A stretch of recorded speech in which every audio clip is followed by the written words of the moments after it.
O meu boa tarde a todos vocês, agradecendo a presença de todos. Eu vou convidá-los a fazermos a nossa prece de abertura.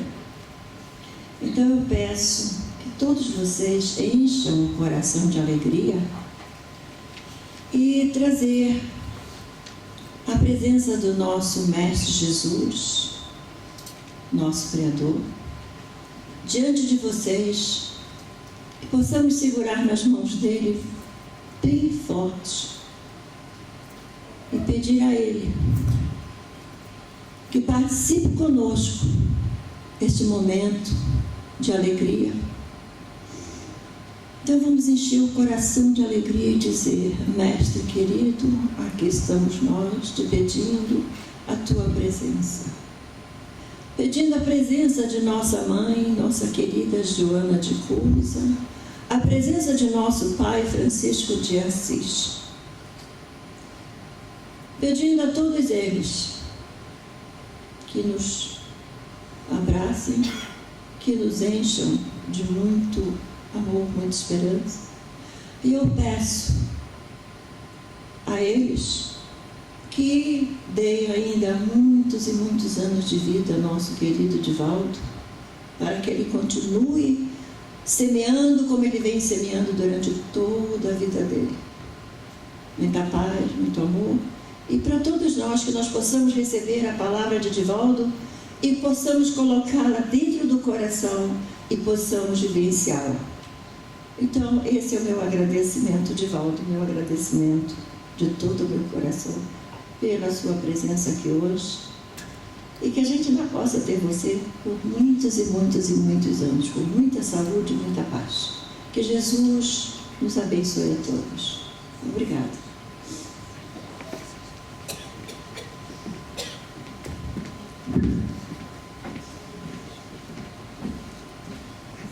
É com muito prazer que estamos aqui hoje, repetindo a magia de ontem. Aquele que agradece com um sorriso ou uma palavra, com uma expressão facial em silêncio ou uma canção oracional, com o bem que esparze, é sempre feliz, vivendo pleno, porque nada espera em resposta ao que realiza. A gratidão significa reconhecimento agradável por tudo quanto se recebe ou lhe é concedido. A ciência da gratidão surge com a mais elevada expressão do amadurecimento psicológico do indivíduo, que o propele à vivência do sentimento enobrecido.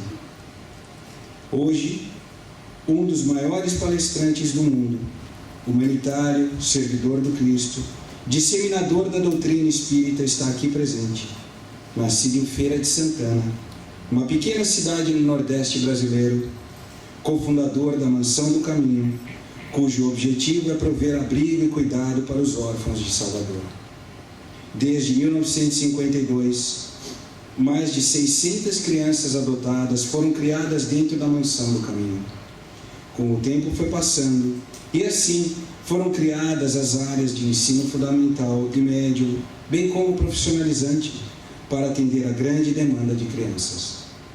A Mansão do Caminho se transformou num imenso complexo de ensino com 22 tipos diferentes de atividades, guiando o caminho de mais de 3.000 crianças e adolescentes. Tudo isso sem custo algum. Hoje, com mais de 30.000 meninos e meninas receberam educação, amor, carinho dentro da Mansão do Caminho. Como palestrante, ministrou mais de 10.000 conferências em mais de 300 cidades ao redor do planeta.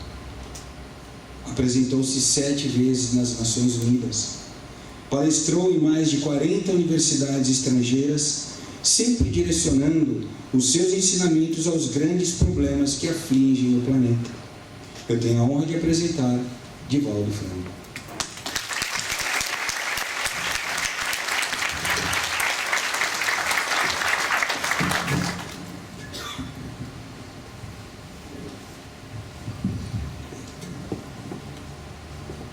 Senhoras, senhores, queridas irmãs, queridos irmãos espiritistas, nossos votos cordiais de muita paz. O grande problema da criatura humana é a própria criatura humana. Para poder definir a criatura humana, os psicólogos fizeram uma análise esclarecendo que o ser humano é portador de 5 características essenciais. Essas características diferenciam-no das demais espécies vivas do planeta terrestre. A primeira característica de uma criatura humana é a personalidade. A palavra personalidade vem do grego persona, máscara. Era a máscara que os atores colocavam nos anfiteatros para poder viver as diferentes personagens que interpretavam. A personalidade é uma característica de todos nós, através da qual tornamos-nos conhecidos. Em realidade, ela se torna uma necessidade prática, porque, como afirma com muita propriedade o notável psicólogo, teólogo americano Rollo May, em um pequeno livro fascinante, cujo título diz o conteúdo: eu não lhe digo quem sou, porque você não me receberia. A personalidade é essa necessidade que nós temos de apresentar-nos como criaturas civilizadas, como pessoas educadas. Uma característica muito especial que vai identificar o indivíduo durante a sua vária jornada. Há, no entanto, um grave perigo na personalidade. Quando a pessoa dissimula, quando ela assume uma aparência de algo que não significa legítimo. Mas aí já nós entramos numa área de transtorno psicológico da emotividade. A personalidade é, portanto, uma característica que todos nós possuímos. A segunda característica da criatura humana é a identificação. Todos nós identificamos-nos com isto ou com aquilo. Sentimos uma certa empatia por determinadas realizações, objetivos, manifestações da vida. E isso levou a mente brasileira a criar um brocardo popular. Dize-me com quem andas e eu te direi quem és. Aqui nós faríamos uma inversão de tópicos. Dize-me quem és e eu te direi com quem andas. A identidade, portanto, é uma característica interior que transcende a máscara da nossa apresentação externa. É muito comum uma família de bons costumes procriar, oferecer ao seu filho o que há de melhor na educação, na instrução, no clube, nos relacionamentos. E nada obstante, esse jovem, masculino ou feminino, vai vincular-se a um clã, a uma tribo, a um grupo de jovens profundamente perturbados, totalmente destituídos de princípios éticos, de uma conduta moral saudável. E você pergunta, mas como explicar-se que recebeu uma educação saudável, que viveu numa sociedade digna e, nada obstante, derrapou para as drogas ilícitas, para o alcoolismo, para os distúrbios de comportamento sexual, fugiu de casa e entrega-se hoje ao verdadeiro desmando, porque todos nós somos constituídos por um tipo de energia que sincroniza com energias equivalentes. Os pais oferecem-nos a indumentária material, mas os espíritos procedem de experiências que estão muito diferenciadas da nossa vida biológica e das nossas características genéticas. A terceira característica de uma criatura humana é o conhecimento. Todo ser humano é portador de um conhecimento, exceto aqueles que apresentam distúrbio de natureza psicopatológica, os esquizofrênicos, os idiotas, os imbecis e outros. Mas todos nós temos um conhecimento natural, intelectual, da nossa experiência. E mesmo quando a pessoa diz, mas eu não sei nada, ela reconhece a própria ignorância. A quarta característica de uma criatura humana é a consciência. Nós somos o resultado de um processo de evolução que teve seu início aproximadamente há 2 bilhões de anos, na intimidade das águas abissais dos oceanos, quando as ondas golpeando as rochas dissociaram os elementos açúcares que se foram aglutinar na intimidade dos oceanos e ali formaram as primeiras colônias unicelulares, pluricelulares e sucessivamente, até o momento em que a vida saiu da intimidade das águas e, jornadeando, trepou na árvore e desceu por intermédio do Pithecanthropus erectus. Nessa oportunidade, que medeia entre aquele ser primário e o Homo sapiens, há de ter surgido o momento em que a nossa psique experimenta uma fissão, e nesse momento nós passamos a ter as primeiras emoções. Até ali, nós éramos um amontoado de instintos. Esses instintos básicos: comer, dormir, procriar. Mas de repente experimentamos o medo. Foi a primeira emoção do processo evolutivo. Logo depois, a ira, como consequência natural daquele medo que era perfeitamente normal. E só mais recentemente, no processo antropológico, é que nós conseguimos desenvolver o amor. E essas 3 emoções básicas respondem por todas as emoções do arquipélago da individualidade humana. A consciência, portanto, é uma conquista muito recente, porquanto, através desses milênios, na evolução antropossócio-psicológica, nós fomos adquirindo discernimento. E Carl Gustav Jung, o pai da psicologia analítica, esse notável neurologista e psiquiatra suíço de Zurique, estabeleceu que o momento da nossa consciência é exatamente aquele quando o nosso ego, aquilo que estamos, toma conhecimento daquilo que somos, da nossa psique. Quando nós adquirimos o discernimento para saber o que devemos, quando podemos fazer, e aquilo que podemos, quando devemos fazer. Todos nós temos direito à recreação, mas nem todos nós podemos, às vezes, recrear-nos. E é muito natural que, graças a esse direito que temos, empenhemos-nos e passemos a desfrutar de férias em lugares paradisíacos. E logo depois chegam as contas para pagar e rebelamos-nos.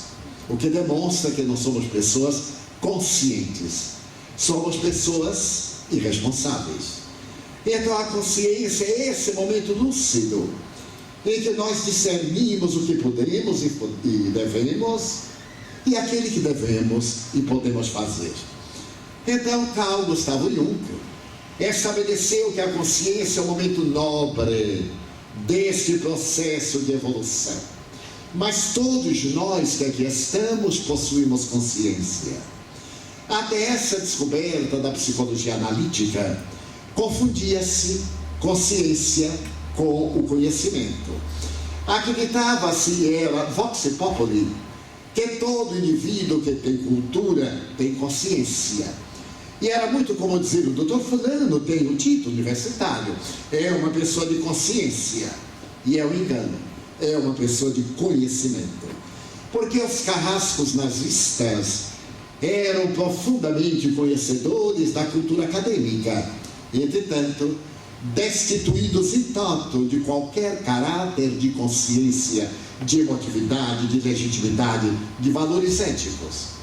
Daí a consciência é um processo que se vai agigantando à medida que nós lapidamos o caráter, desenvolvemos valores internos, crescemos na grande vertical na direção do infinito.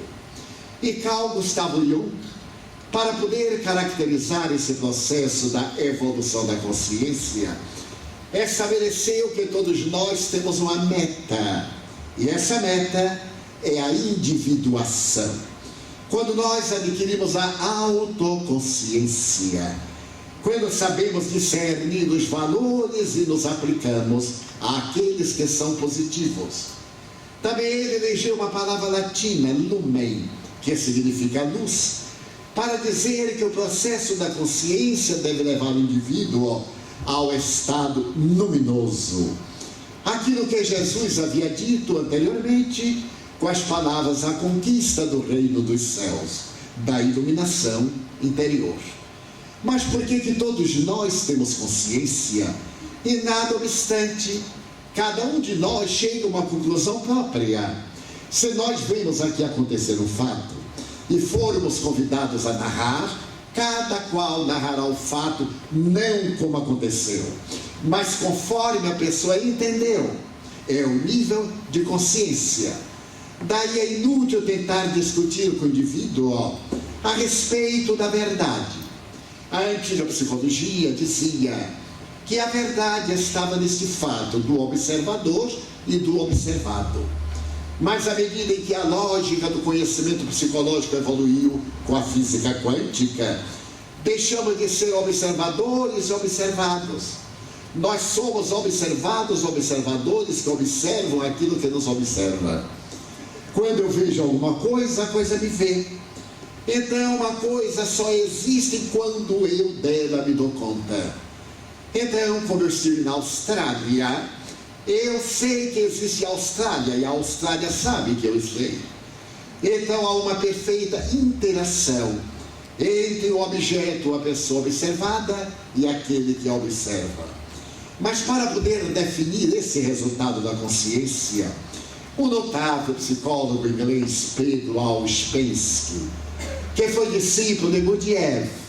Gurdjieff, como nos lembramos, foi o notável psicólogo russo que em 1917, por ocasião da Revolução Bolchevique, conseguiu do czar Nicolau III da Rússia um salvo-conduto para sair da vida soviética e fazer uma viagem à volta do mundo. Essa viagem de Gurdjieff foi levada ao cinema com o título de Em Busca de Homens e Mulheres Notáveis. Gurdjieff também consegue dos soviéticos socialistas uma permissão para atravessar as linhas de fogo e sai com uma grande elite da Rússia para visitar a Índia, a China, o Ceilão. E à medida que a viagem distanciava-se da pátria, aqueles estudiosos de psicologia do quarto caminho, entusiasmados, foram abandonando Gurdjieff. E ele terminou retornando à Europa para residir em Paris, na Grande Banlieue, num dos subúrbios parisienses, onde ele iria erguer nos anos 30 do século passado a notável escola do quarto caminho. A psicologia de Gurdjieff pode ser considerada a base da psicologia transpessoal moderna, apresentada em 1975 por uma elite de psiquiatras, de psicólogos, de psicanalistas, que criaram a psicologia espiritualista. Porque a psicologia era sempre apresentada em 3 escolas. A escola behaviorista, ou psicologia do comportamento, a escola psicanalítica, ou a psicologia freudiana, e a psicologia convencional. Mas nesse ínterim não surgiram várias psicologias. Por volta dos anos 70, surgiu uma psicologia muito curiosa, aquela que tinha um caráter comportamental muito específico. Você está ok? Eu também estou ok. Então tudo está ok. Através disso, o indivíduo era estimulado a ter uma vida compatível com os valores éticos. Nesse ínterim, surge a 4ª força em psicologia, a psicologia espiritualista, aquela que tem como fundamento a crença em Deus, na imortalidade da alma, na interferência dos espíritos em nossa vida, da reencarnação, e é patrocinada por eminentes psiquiatras internacionais. Elas são resultado de estudos que se realizaram na Califórnia, em uma pequenina cidade no alto das montanhas, quando se reuniam homens extraordinários para mudar os padrões da medicina americana. A medicina americana tem a sua forma de examinar a problemática saúde-doença. Ainda hoje remanesce, dentro da psicologia médica dos Estados Unidos da América, primeiro a doença, depois o doente. A doutrina espírita examina isso exatamente o oposto. Primeiro o doente, depois a doença. Porque existem doenças, porque há doentes. E é exatamente o que fala a Organização Mundial de Saúde. Não existem doenças, existem doentes. Pessoas que são predispostas às disfunções orgânicas, emocionais, psíquicas, ou que são muito próprias à contaminação bacteriológica.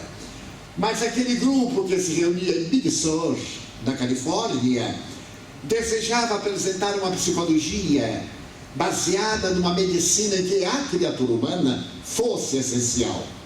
Porque muitas vezes eu tenho um câncer e depois de fazer a terapêutica conveniente, a cirurgia, a químio, a radioterapia, eu fico bom do câncer, mas tenho depressão, como efeito natural daquele transtorno.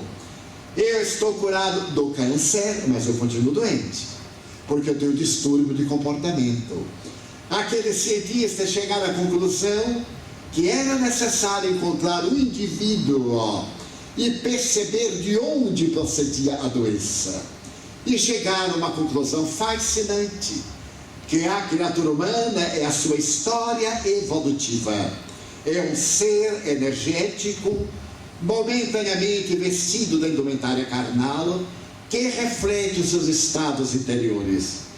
Para quem já estudou algo do espiritismo, essa definição é perfeitamente espírita, porque somos aqueles que constroem o nosso próprio destino através dos nossos atos. E são esses atos que imprimem no corpo físico as nossas necessidades. Porque o espiritismo estatui que a criatura humana é trinitária. É uma energia pensante, é portadora de um invólucro semimaterial e de um corpo carnal. Esse invólucro material que nós chamamos perispírito é talvez um dos mais conhecidos da história do pensamento religioso da humanidade. Os antigos egípcios chamavam de Ka. Descartes chamava a sombra da glândula pineal. E modernamente nós todos quase chamamos a palavra esotérica, o corpo astral. A parapsicologia denomina como modelo organizador biológico. É ele que plasma o nosso corpo saudável ou doente, a nossa beleza ou a nossa deformidade, que produz em nossos cérebros os neurônios hábeis para as intercomunicações ou para os processos degenerativos de Alzheimer, de Parkinson e etc. Então a nova psicologia deve muito a Stanislav Grof, um médico tcheco, que aos 25 anos de idade na Universidade de Praga começou as primeiras experiências com ácido lisérgico para levar os seus pacientes esquizofrênicos a um estado alterado de consciência. E naquele momento em que o alucinógeno produzia os efeitos dos delírios, os pacientes revelavam que haviam vivido antes. E essas experiências de Stanislav Grof seriam catalogadas mais tarde para apresentadas nos Estados Unidos, com um grande número de psiquiatras que faziam regressão de memória, constatar a realidade científica da reencarnação. Mas foi Gurdjieff que se tornou o grande mestre de Pedro Auspensky. E depois que a escola gurdjieffiana veio a decompor-se na década de 40, 50, Auspensky foi convidada a proferir uma série de conferências nos Estados Unidos. E nessas 5 conferências, ele estabelece a realidade do ser consciente e classifica que todos nós transitamos em 4 níveis de consciência. O primeiro nível de consciência é uma consciência primária, que ele chama consciência de sono. A consciência de sono é esse estágio no qual nós somos egotistas. A nossa vida gira exclusivamente em torno dos nossos interesses. Então, no Brasil, que é o país dos lindos brocardos, existe esta proposta, Mateus, primeiros meus, é que nós nos preocupamos muito com o ego. A minha felicidade depende da minha segurança. Então, primeiro eu, depois eu mesmo. E por fim, eu, é claro. Esse indivíduo é uma consciência adormecida. Ele pensa, ele pode ter a cultura acadêmica mais notável, mas ele é egoísta. Emocionalmente ele está dormindo para a realidade da vida. Por quê? Porque o ser humano é um animal gregário. E ele tem necessidade inevitável de viver em grupo, o que vai constituir a família. É inevitável a constituição da família, pela lei das afinidades, pela lei da ausência das afinidades, os choques emocionais. Mas é que nós sempre necessitamos de outrem. Mesmo quando a pessoa souber, vai dizer, eu não necessito de ninguém. Mas o fato de não necessitar de ninguém, ele toma banho. Por incrível que pareça, ele tem roupas, alguém fez. Ele pagou, é claro, mas o dinheiro não era dele. Porque nós não temos nada. Nós somos mordomos, não somos donos. E muita gente não se conforma com isso. Eu me recordo, por exemplo, que no Senado americano, o notável bispo, o bispo Fulton, considerado dos gênios da Igreja Católica Americana, que escreveu um livro belíssimo a respeito de serenidade e paz, certo dia no Congresso, ele teve a oportunidade de exarar este pensamento: ninguém é dono de nada. E claro, isso afetou profundamente os senhores senadores. Ao terminar a conferência, um senador pelo estado do Texas veio até ele e disse assim: padre, é verdade que ninguém é dono de nada? Ele disse: é uma verdade. Pois eu vou provar que o senhor está equivocado. Eu sou um homem muito rico, tenho um patrimônio fantástico. Eu o convido a ir à minha fazenda no Texas no próximo domingo. Nós iremos no meu avião a jato e eu lhe mostrarei os meus campos petrolíferos, as minhas imensas propriedades de trigo, as minhas imensas propriedades pecuárias, e quero ver se o senhor atreve a dizer que não é minha nada daquelas posses. E o sacerdote muito gentilmente disse: eu aceito o convite. No domingo, viajado de Washington, e quando o avião parava sobre o imenso Texas, o senador disse: olhe para baixo, ali estão as torres de extração de petróleo, minhas. Ali estão os trigais imensos, meus. Mais adiante está a minha pecuária, minha. E quando o avião parou na fazenda, no aeroporto particular, a esposa do senador aguardava no conversível. E o senador fez uma ironia com o padre, disse: pois é, toda mulher combina bolsa, sapato, cinto. A minha mulher combina o vestido com a cor do automóvel. Tal o número de automóveis que nós temos. O pobre do sacerdote continuou modesto. À noite, depois do verdadeiro banquete, o senador levou-o até o seu escritório, chamou os seus auxiliares, advogados e contabilistas, mandou abrir o cofre e colocar sobre a mesa toda a documentação das suas propriedades. Depois chamou o padre e disse: que está, padre? Olha, tudo isso é meu ou não é meu? O padre sorriu e perguntou: senador, quantos anos o senhor tem? 70? Faça-me esta pergunta daqui a 30 anos. E é claro que ele era apenas um mordomo, porque ele não podia levar nada, deixa. Nós deixamos, mas há muita gente que leva. Há alguns que ainda levam. Eu li há muito tempo uma história curiosa de uma americana que era muito rica e que naquela época deixou 50 milhões de dólares para os seus gatos. 50 gatos. Mas ela desejava ser enterrada no seu Rolls Royce. Então foi feito um imenso mausoléu, colocaram o carro e o cadáver. Dali por diante ela foi a pé. E o carro ficou na terra mesmo. Então o nível de consciência de sono é esse equívoco. que nós mantemos a respeito dos nossos interesses imediatos. Mas nós nos encontramos no processo psicológico de evolução. E a evolução é inexorável. Através da reencarnação ou pelas próprias experiências. E nós saímos do nível de consciência de sono para a consciência desperta.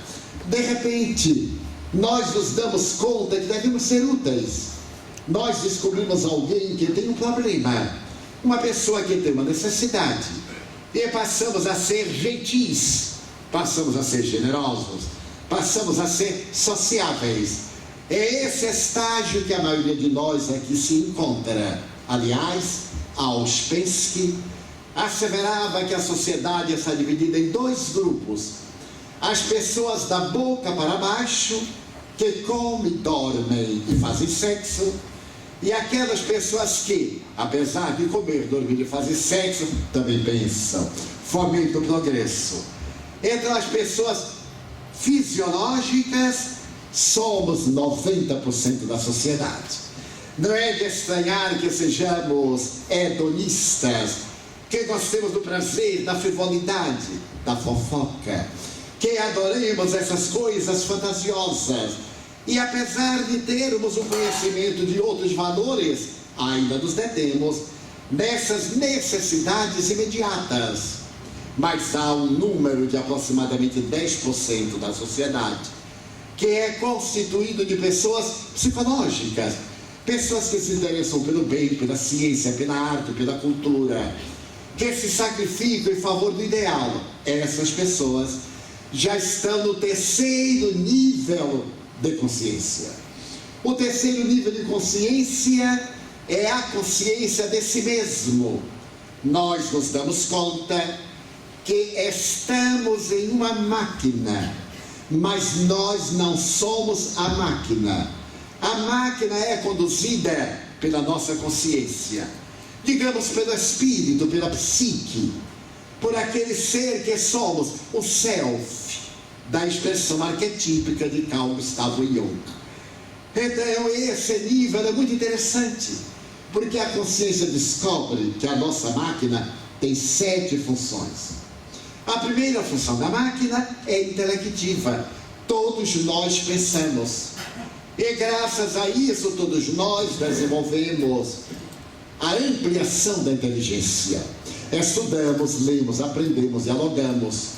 Procuramos qualquer coisa que nos desenvolva intelectualmente. A cada dia que passa, recebemos maior soma de informações. Ainda mais hoje, quando nós dispomos do iPhone, do iPod, do iPad, do iPin, conforme dizemos na Bahia. Porque enquanto Jobs criou os 3 outros, nós, os baianos, criamos o iPin, que é nutriente. Mas como os pernambucanos têm muita inveja dos baianos, ao ouvirem falar, por exemplo, de McDonald's, eles criaram também uma macaxeira para poder estar no vigor da moda. Então nós temos 7 funções. Repetindo, a primeira delas é intelectiva. Aqui mesmo, discretamente, apertamos o Enter do nosso iPad e logo o nosso tablet nos coloca em contato com o mundo. Eu acho chiquérrimo e antipático quando alguém levanta aquela tabuleta para tirar a fotografia da gente. Eu acho o tipo da coisa grotesca. Às vezes eu estou falando e vejo aparecer no auditório um quadrado e é uma fotografia de um iPad. Então nós estamos desenvolvendo a inteligência, é a consciência. O segundo nível da consciência é, naturalmente, emocional. Todos nós somos emocionais. Existem aqueles que dizem, mas eu sou excessivamente emotivo, reticências e desequilibrado. E aqueles que dizem, eu não sinto emoção nenhuma, reticências e esquizofrênico. Porque o nosso desenvolvimento de consciência levar-nos a um equilíbrio entre a emoção e o sentimento, para podermos estar dentro de um jogo de harmonia e gozarmos de saúde. Eu tenho uma amiga que é o exemplo da emotividade. é uma pessoa extraordinária, mas ela é tão emotiva que ao desencarnar o marido de uma amiga nossa, dos 3, essa amiga telefonou e disse: estou no cemitério, estou velando o cadáver do meu marido, gostaria que você viesse ajudar-me, porque as pessoas são terríveis, cada um que chega dá os pêsames, meus pêsames, de que morreu, e aí te conta, morreu disso, morreu daquilo, etc. Muito obrigado. Chegam, meus pêsames, de que morreu? Nós não temos o menor interesse de saber de que morreu, já está morto mesmo. Mas a gente pergunta, é um hábito sociável. E então a minha amiga, quando soube, já começou a chorar. Tomou banho chorando, pegou o carro chorando, foi para o cemitério chorando, entrou na capela chorando, debruçou sobre o caixão e chorou demoradamente. Até que cansou. Quando ela cansou, levantou a cabeça e disse: mas eu não conheço ninguém aqui. Aí olhou para o cadáver, não era. Ela saiu. E só então ela se deu conta que tinha várias capelas. E que a porta de cada capela tinha o nome do morto. Ela foi elegendo até que ela encontrou a porta do morto e entrou. Quando entrou, a viúva veio, abraçou-a. E sabendo que ela era muito emotiva, a viúva perguntou: não chora? Não, eu já chorei no morto errado. Então nós devemos controlar as emoções para não chorarmos os mortos errados. Daí o segundo nível é emocional. O terceiro nível de nossa consciência é a consciência do nosso movimento. Nós somos indivíduos colunáveis, já notaram? Isto é, que sofremos da coluna. Hoje praticamente todo mundo tem o distúrbio da coluna, o bico de papagaio, que é uma coisa muito antipática, ou tem um desvio, tem qualquer coisa, porque nós não sabemos mais sentar, deitar, nem caminhar. A vida ficou tão sofisticada e ficou tão confortável que as cadeiras que nós sentamos são horrorosas, porque nós vamos sentando, vamos deitando e de repente estamos numa postura bárbara contra a nossa coluna. Também graças aos anabolizantes, aos exercícios, à academia, os homens em particular ficaram verdadeiros orangotangos de praia, porque desenvolveram os bíceps e ao invés de andar de uma forma natural, andam como chimpanzés para mostrar os músculos. E as mulheres que não ficam atrás, graças ao silicone, botam tanto que tem que se vergar para trás para poder suportar o peso, e a coluna sofre o efeito. Então nós deveríamos ter uma postura, e as melhores cadeiras são essas duras do passado, ângulos retos.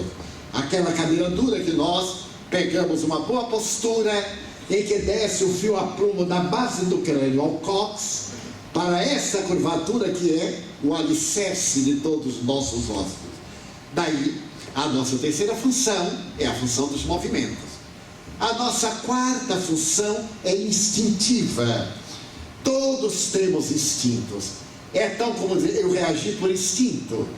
E toda vez que nós reagimos por instinto, nós somos grosseiros, nós somos agressivos. Porque o instinto é uma defesa animal. O animal vai correndo e para. É uma cobra, um abismo, é um perigo qualquer. O instinto de conservação da vida. Nós que pensamos devemos agir pelo raciocínio e não reagir pelo instinto. Victor Hugo, o notável filósofo, escritor francês, dizia: você quer conhecer uma pessoa, se ela é civilizada ou não, pise na unha encravada. Se ela for civilizada, ela dirá ui, mas se ela não for, ela dirá outra coisa. Eu, certa feita, quando era muito jovem, o que não faz muito tempo, eu tenho somente 85 anos, o sonho da minha juventude era ter um sapato marrom e branco. Olha que coisa cafona, mas naquela época era uma beleza, de camuça. E eu terminei por comprar o meu sapato ideal. Comprei a prestação, é claro. E quando nós temos uma coisa dessa, o bom não é ter, é exibir, para que todo mundo que não tem fique com inveja. Senão, para que vale? E eu calcei. Esse sapato foi uma tragédia, porque custou muito caro. Aí eu tive que comprar uma meia de seda. Para combinar com o sapato, eu comprei uma calça.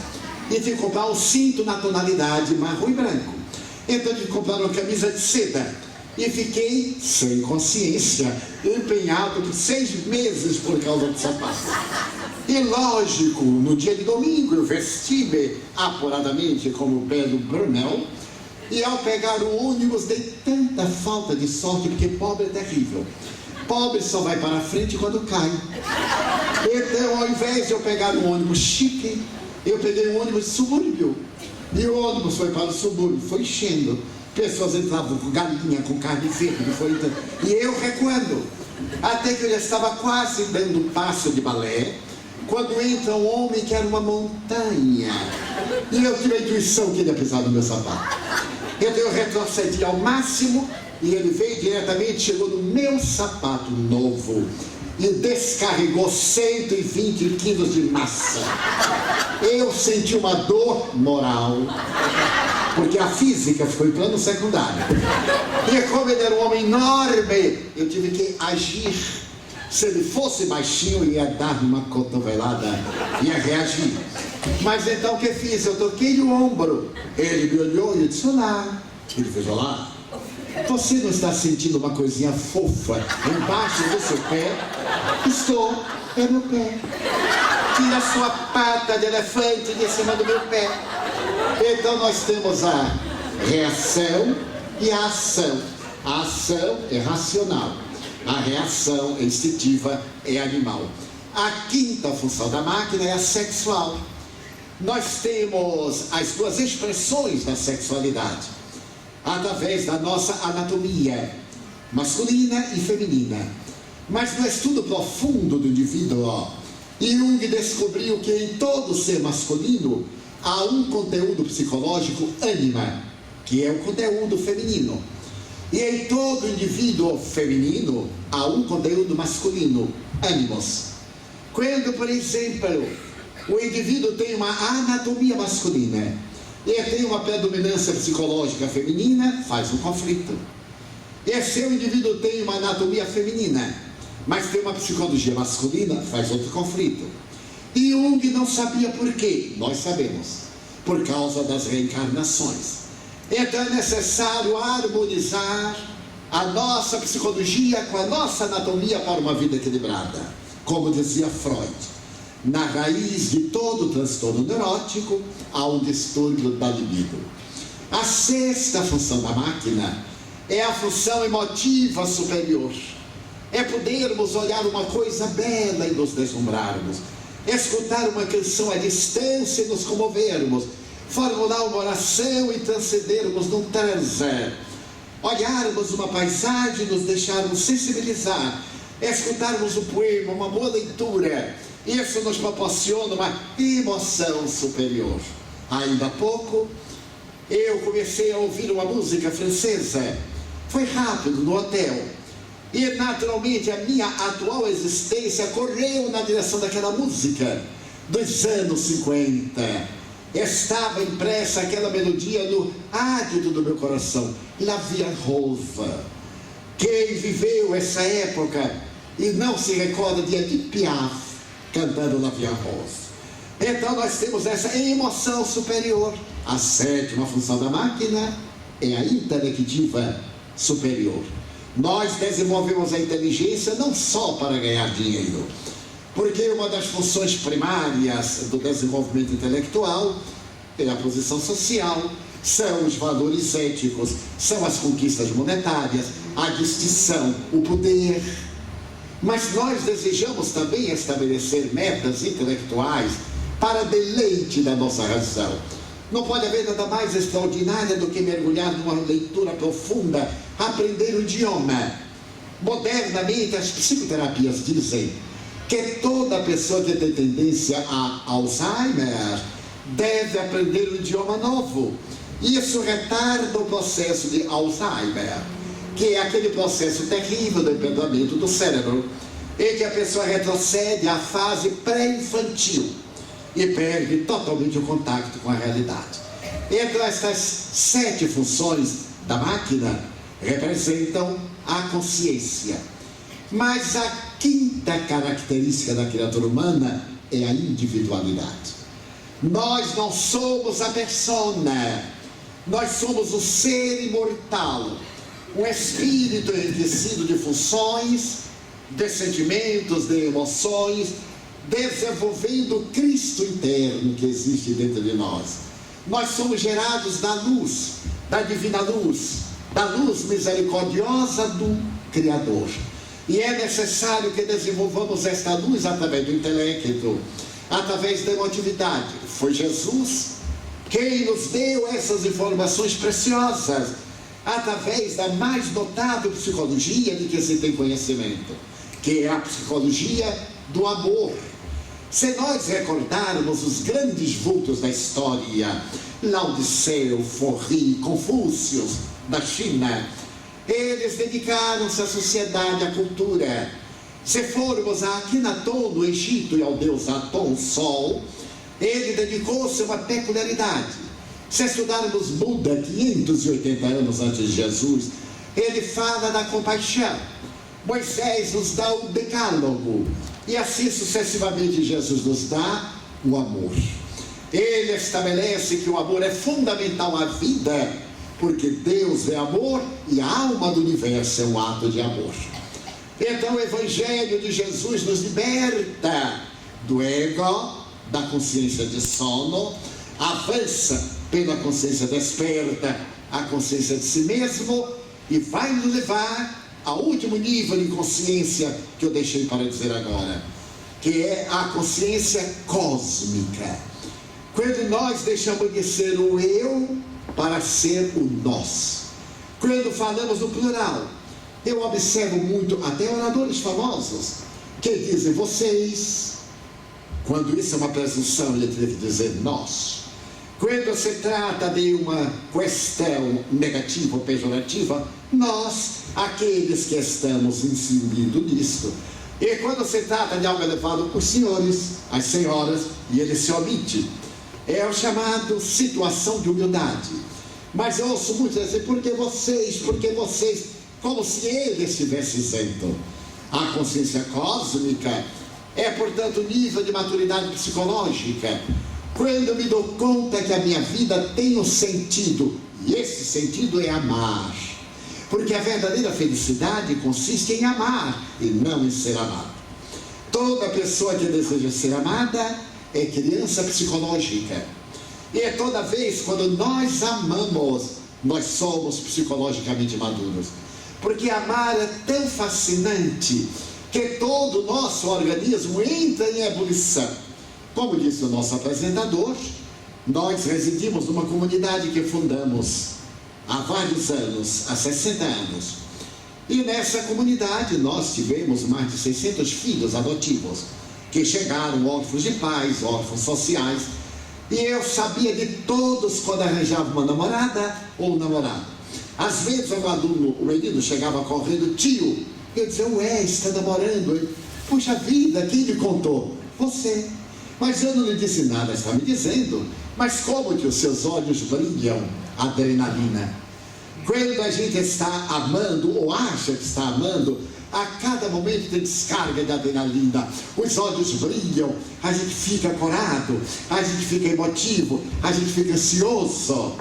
Meu Deus, a hora não passa. E toda vez quando eles acabavam o namoro, eles diziam, ué, acabou o namoro, não é, meu filho ou minha filha? Mas tio, quem contou ao senhor? Você que está me contando. Mas eu não estou dizendo nada, está. Os seus olhos estão com cortisol, estão baixos, parecendo olho de peixe morto, nem aberto nem fechado. Aquela expressão melancólica, aquela expressão de desencanto, é o excesso de cortisol, uma substância química em nossa corrente sanguínea. Então o amor é a alma do universo. A doutrina de Jesus é toda fundamentada no amor. Mas o que é que nós fizemos dela? Conspurcamos-la, adulteramos-la. E através da história, em 1000 anos de Idade Média, de trevas, nós fizemos as cruzadas, fizemos o Tribunal do Santo Ofício, a Inquisição. E aquela doutrina que era de perseguidos passou a ser doutrina de perseguidores. Foi então que a partir do século XVI, com os descobrimentos marítimos, com as conquistas do Renascimento italiano, veio a mentalidade nobre do século XVII, e pensadores resolveram ressuscitar o atomismo grego, fazendo uma separação entre religião e ciência, para culminar, no século XIX, com a Revolução Francesa. Quem não se deslumbra com Voltaire, com Montesquieu, com Diderot, aqueles notáveis filósofos que mudaram a estrutura da Terra, ao proclamarem a liberdade, a igualdade, a fraternidade, os direitos do homem e da mulher, que foram apresentados em 1792 e até hoje ainda estão no papel. A ONU ressuscitou no Natal de 1947 os direitos humanos. Sabem quando? Quando um brasileiro, Oswaldo Aranha, foi o secretário-geral da Organização Mundial das Nações Unidas, e através da sua governança Israel reconquistou o direito da sua pátria.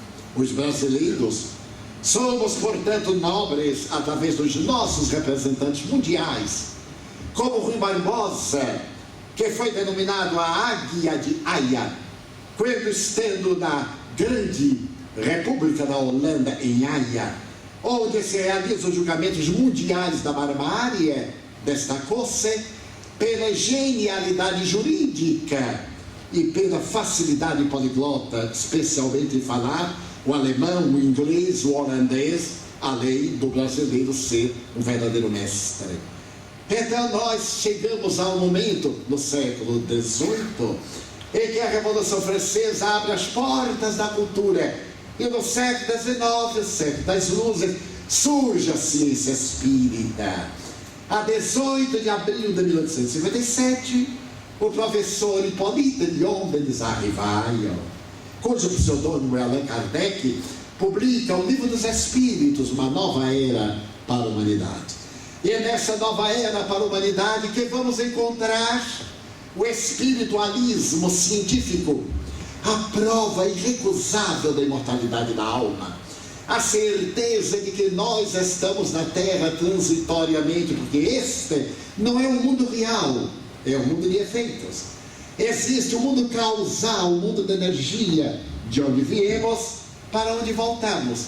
O Espiritismo, como dissemos ontem, com excelente tradução do nosso Fernando, concedeu um verdadeiro desafio: matou a morte. A morte morreu, porque aqueles que nós considerávamos aniquilados voltam, dialogam conosco, estão presentes em nossa vida, ajudam-nos quando nobres, perturbam-nos quando atrasados. E nas psicopatologias degenerativas, o Espiritismo apresentou a obsessão como sendo a causa de muitas distorias mentais, comportamentais, da esquizofrenia, do autismo, da depressão, a interferência de espíritos infelizes. E é exatamente a partir desse momento que vai surgir uma nova psicologia, a psicologia da gratidão. A psicologia da gratidão convida-nos a reflexionarmos a respeito do sentido da nossa vida. Para muitos de nós, a vida tem um sentido: ficar rico, ter o melhor carro, ter uma boa mansão, ter uma boa piscina, viajar em primeira classe, porque sair daqui até o Brasil é uma trajetória kármica, principalmente quando chega lá, ou quando cá chega, especialmente quando nós viajamos naquela classe agradabilíssima que fica lá no fundo, e que não pode haver lugar pior senão fora do avião. Então, a nossa missão é ter. Mas será que ter faz o indivíduo feliz? Ter muito dinheiro?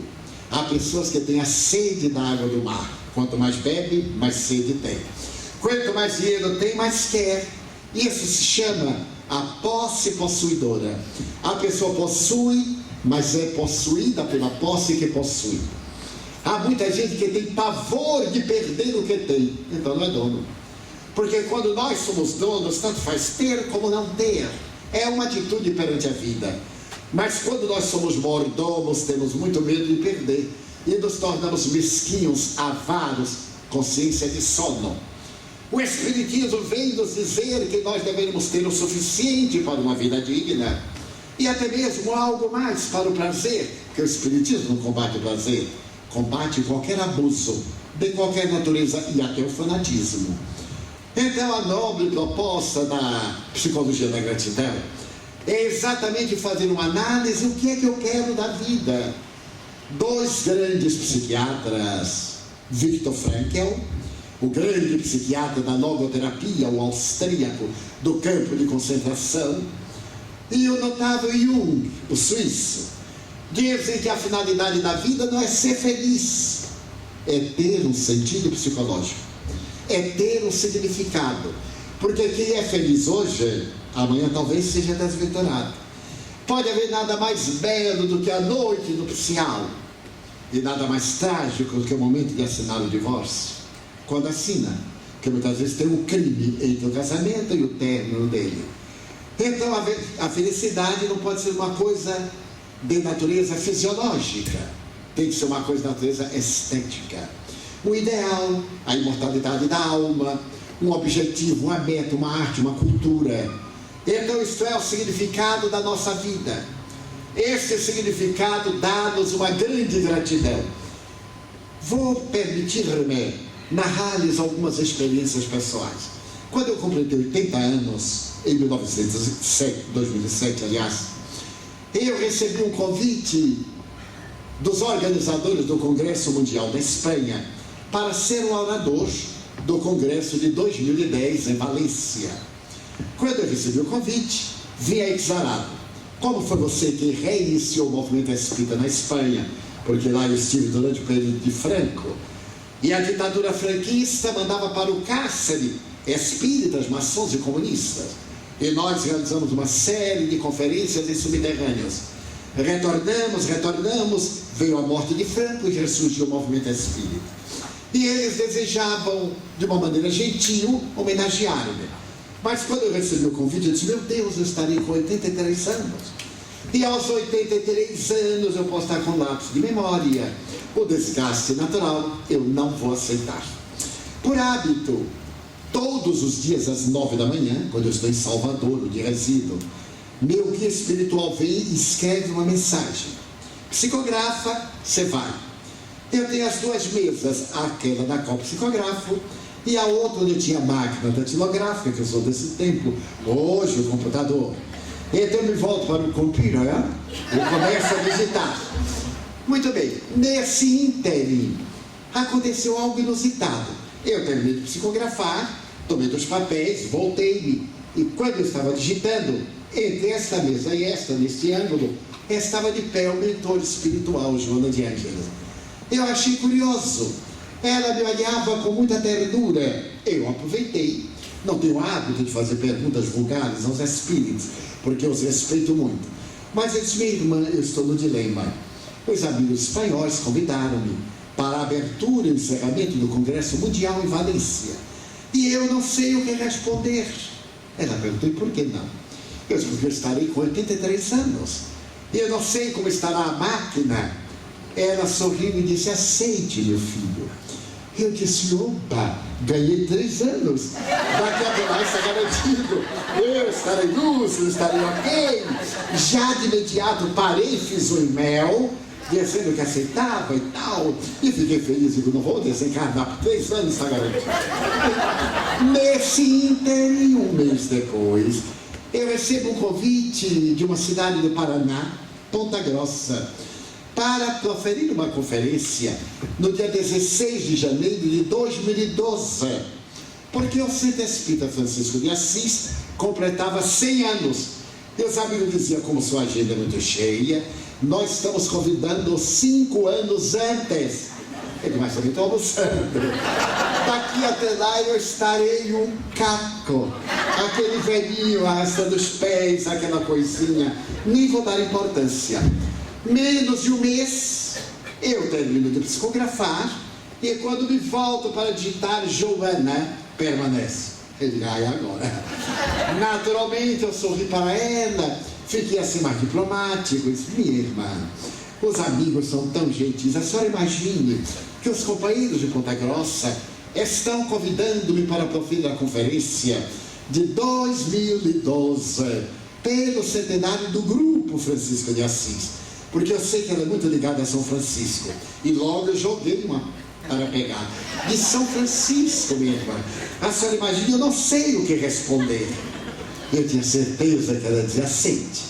Ela perguntou quando é. Eu disse 16 de janeiro de 2012. Meu filho, temos que orar muito. Eu então orei muito. E no dia 16 de janeiro já eu me desincumbi. Eu contava isso em Portugal, em Lisboa, a um grupo de amigos intermuros. E o presidente da federação é como um filho meu. Ele voltou-se, Vitor Moraféria. Ele disse, Valdo, então eu me vou convidar para o centenário da Federação Espírita Portuguesa. Eu perguntei, quando é? Ele disse, 2026, eu digo, aceito. Ele disse, mas como? Você vai estar com 99 anos? Eu digo, não, eu vou estar com 15, porque eu me vou, a máquina já está ficando meio enferrujada, eu me vou e retorno, fantástico. Retorna aquele brasileirinho amarelinho, falando, você diz, Edivaldo, convida, e eu venho falar. Então a vida tem sentido de gratidão, de agradecer a Deus tudo que Ele nos dá. Porque, como disse o nosso amigo na leitura da tese, estamos acostumados à gratidão a retribuir. Alguém nos dá um presente e nós retribuímos. Não é gratidão. Isso é retribuição. Gratidão é um sentimento profundo, que muitas vezes não se expressa através de uma coisa material. Porque aqui por telefone eu ligo para Salvador e mando levar uma orquídea ao amigo que faz aniversário. Frio, absolutamente frio. Ainda mando um cartão autografado. Mas eu faço isso com grande indiferença. A gratidão é o sentimento de amor que se converte em ato de ternura. É suportar um filho ingrato. Participar da compaixão de um nubente, um marido, um parceiro que é desequilibrado. Ter tolerância para com as pessoas desajustadas e antipáticas. Já notaram que a pessoa antipática faz tudo quanto nós não gostamos? E é por isso que é antipático. Então nós devemos ser gratos à vida por sermos como somos, e o outro ainda não está no nosso nível. Então dizemos assim, coitado, vamos dar-lhe uma chance.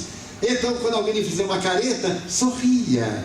Eu tenho um momento culminante na minha vida que gosto de contar. Eu viajo muito, a média de 200 a 250 dias por ano, desde que me aposentei. E certo dia eu estava numa fila para o check-in, eu estou sempre em fila de check-in, e estava alegre porque eu estava em Salvador, a cidade mais linda do mundo depois de Rockdale. Então eu estava lá sorrindo, e lá na outra fila um senhor mal encarado me perguntou, ei, por que você está rindo? Eu disse, não acredito.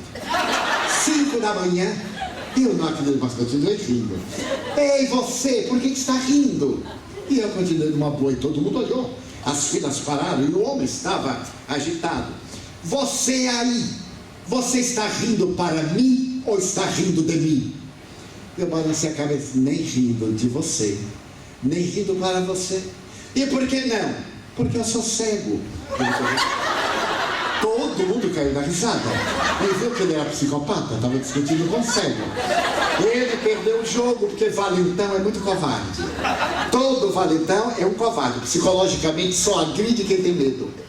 Quem não tem medo é corajoso, espera o perigo chegar, não se atira no abismo. Então ele saiu de lá, veio até mim, chegou assim, passou a mão e eu cego, olho duro. E ele perguntou, mas você é cego? Eu sou. Mas seus olhos são tão claros. Eu disse, pois é. É que quem vê olho não vê nervo óptico. Ele parou e disse, eu conheço esta voz. Porque eu tenho um programa de televisão, tenho um programa de rádio. Eu tenho essa voz do Divaldo Franco. Você não é o Divaldo Franco? Eu digo, sou. Você não é cego, coisa nenhuma. Eu sou, sim, senhor. Eu sou cego às agressões humanas. Eu sou mudo ao atrevimento humano. E eu sou surdo aos desaforos humanos. O senhor acha que eu ia perder o meu dia porque o senhor dormiu mal a sua noite? Que eu ia perder a minha alegria só porque o senhor está de maus bofes? Mas, senhor Divaldo, eu tenho muitos problemas. Eu disse, eu também. Só que não tem problema esquizofrênico, ele é um problema para os outros. Mas, seu Divaldo, se eu soubesse da minha vida, eu nem quero. Porque é a sua vida, eu tenho a minha vida. Mas, seu Divaldo, você está indo para onde? Aí eu corrigi a preposição. Eu estou indo a São Paulo. Mas eu também. Em que voo, seu Divaldo? Número tal. Eu também. Ele só falta ele agora no meu colo. Eu fechei aqui, entrei, eu sempre sento no corredor. Sentei-me no 6C. No 6D, o homem. Quando eu olhei, ele sorriu, pôs a mão na minha perna, seu Divaldo. Nós vamos conversar bastante, meu irmão. Não, sim. Em avião só conversam as pessoas mal educadas. Porque nós alugamos uma poltrona. E temos que respeitar o que está cochilando, que alugou aquela poltrona pelo mesmo preço. Há pessoas que alugam o avião inteiro, já mandaram, chegam, estão na sua sala, não gargalhada, tudo. Mas o avião não é dele. Aí de fazer, cala a boca. Porque eu também aluguei. E não quero ouvir a sua vida. Mas ninguém se atreve por causa dos valentões. Mas, seu Divaldo, eu queria fazer uma consulta. Mas aqui no avião, porque o avião vai subir muito, né? E quanto mais alto, fica mais perto dos guias. Gente, meu amigo, meus guias não sobem, meus guias descem. E ele excitado, então me veio uma ideia. O avião decolou, eu toquei no joelho dele e disse suavemente: durma.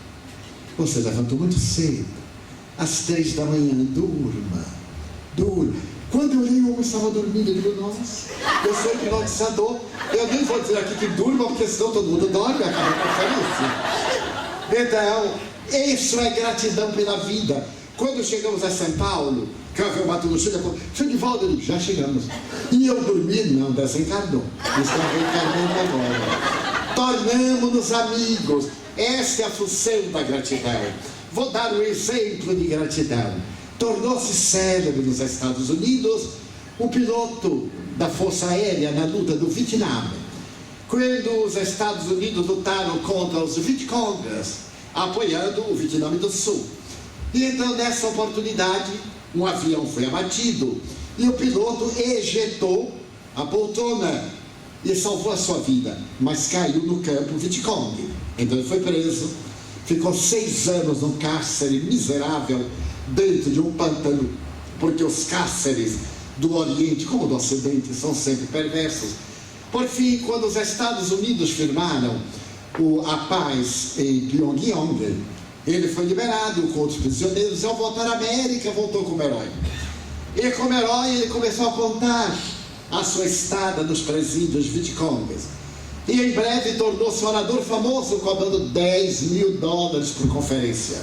Porque só quem faz conferência grátis é espírita. Então ele ficou famoso. E certo dia, ele estava no Sheraton, em Nova York. Depois de uma conferência monumental, ele desceu ao bar para tomar um cafezinho. E ali, bebericando, ele notou alguém olhando muito para ele.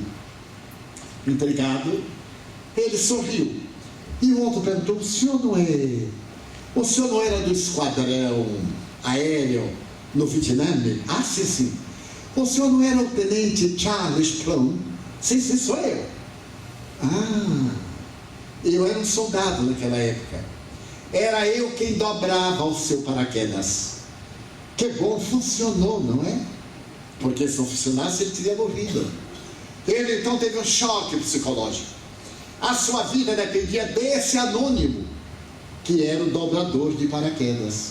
Ele nunca se havia dado conta que ao saltar, quando foi ejetada a poltrona, o paraquedas abriu-se porque o funcionário, o soldado, dobrava muito bem. Então, a partir dali, Charles Plum começa as suas conferências com as seguintes palavras: quem dobrou seu paraquedas hoje? Porque todos nós temos alguém que dobrou o nosso paraquedas hoje, a quem deveremos ser gratos. Daí a psicologia da gratidão é aquilo que dizia Confúcio: seja grato, mas não espere retribuição. Faça o bem, mas não espere gratidão. Então é como o semeador que sai a tirar sementes de luz. Pouco importa onde elas caiam. A Universidade de Miami fez uma enquete nesse ano, depois que nós havíamos publicado o livro Psicologia da Gratidão. que é uma obra extraordinária, porque quando a mentora me propôs escrever, eu disse, mas minha irmã, a gratidão é uma coisa tão simples. Ela disse, na sua mente. Se eu fosse falar sobre a gratidão, eu não falaria mais do que 10 minutos. Ela escreveu um livro de mais de 200 páginas, e é no decálogo da gratidão, que eu não vou citar, quem quiser que veja no livro. Ela diz que a pessoa grata é madura psicologicamente. A pessoa grata goza de saúde. A pessoa grata tem uma percepção da vida. A pessoa grata é sensível. E todo aquele que desenvolve a gratidão invariavelmente torna a sua vida um encantamento.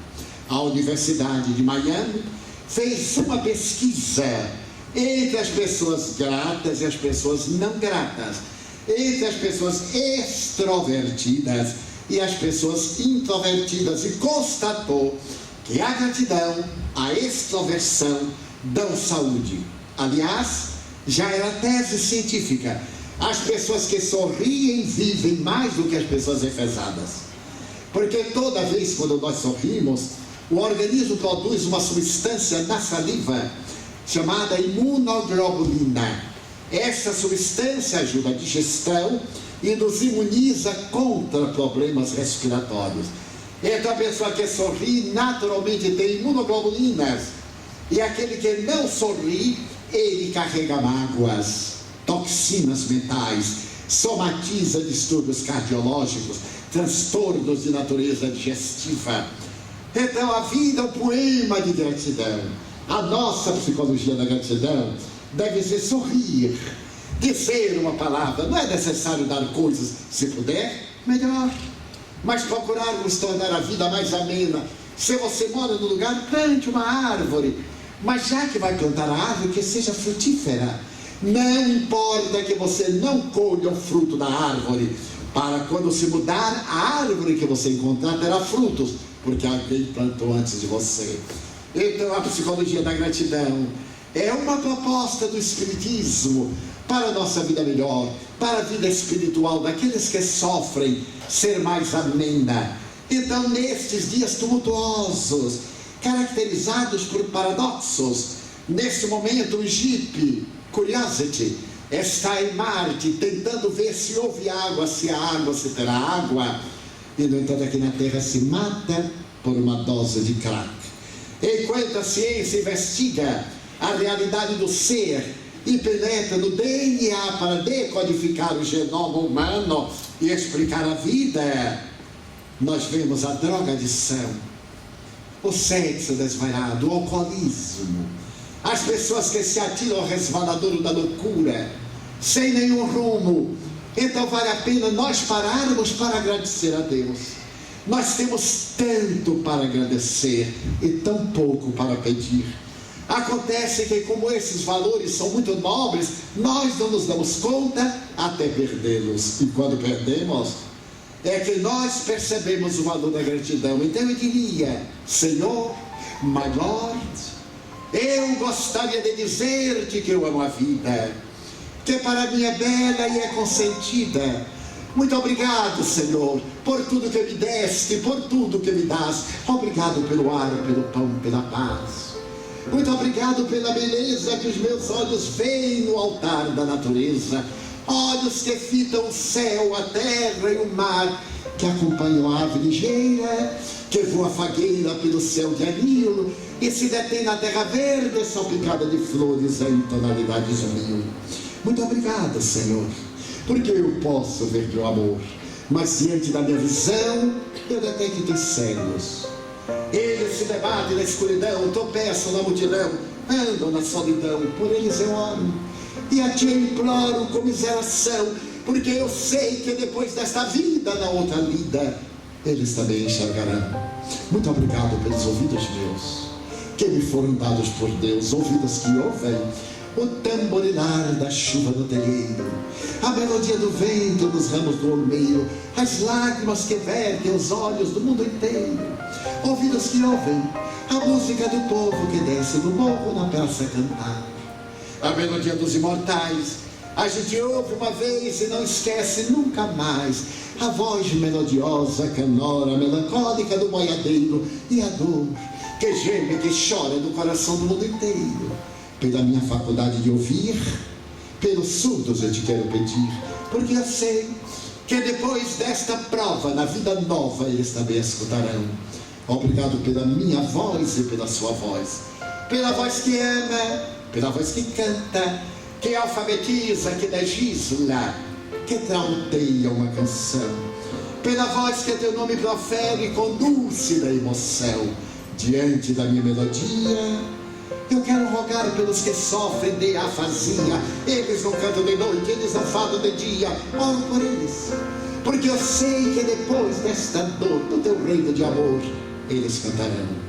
Obrigado pelas minhas mãos, mãos que amam, mãos que semeiam, mãos que agasalham, mãos de ternura, mãos que libertam da amargura, mãos que apertam mãos, mãos de adeuses, mãos que limpam feridas, os suores, as lágrimas das vidas, pelas mãos de sinfonias, de poesias, de cirurgias, de psicografias, pelas mãos que atendem a velhice, a dor, o desamor, pelas mãos que no seio embalam o corpo de um filho alheio, sem receio, e pelos pés que me levam a andar sem reclamar.